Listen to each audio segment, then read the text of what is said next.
I stumbled upon an airplane in the desert. I thought my rescue had finally come. But as I slowly approached the aircraft, something felt off. No matter how loudly I shouted for help, no one answered.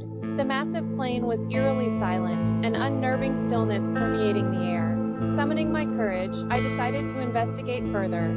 I scrambled up the ladder and cautiously climbed into the cabin. But the moment I stepped inside, I was stunned by the sight before me. It was completely empty. When I opened the cockpit door, my hopes of rescue were shattered once more. The worn control panel exposed wires. The communication system had long since failed. All signs pointed to a chilling truth. This plane had been abandoned for a very long time. Next, I headed to the service compartment, hoping for a miracle.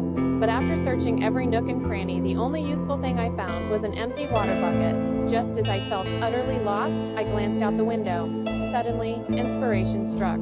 I rushed to the cargo hold. Then I struggled to toss a tire out of the plane and set it ablaze. As thick black smoke billowed into the sky, I hoped it would catch the attention of rescue teams. I didn't linger, rushing straight to the riverbank to fill the bucket with water. My son was still trapped in the car. I had to return quickly to save him. But upon my return, I discovered my son had fallen unconscious from dehydration. Panic seized me instantly. I immediately climbed onto the roof and poured all the water over him. I tried to lower the temperature inside the car, but it was useless.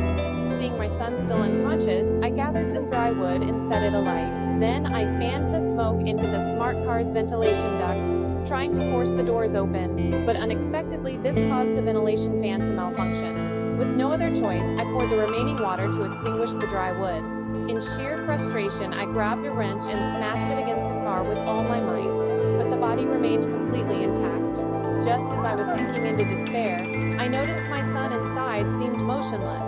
I thought he had been baked to death by the heat, but then his hand twitched. Hope surged back into me instantly. However, before I could even savor that moment, a wild dog appeared before me.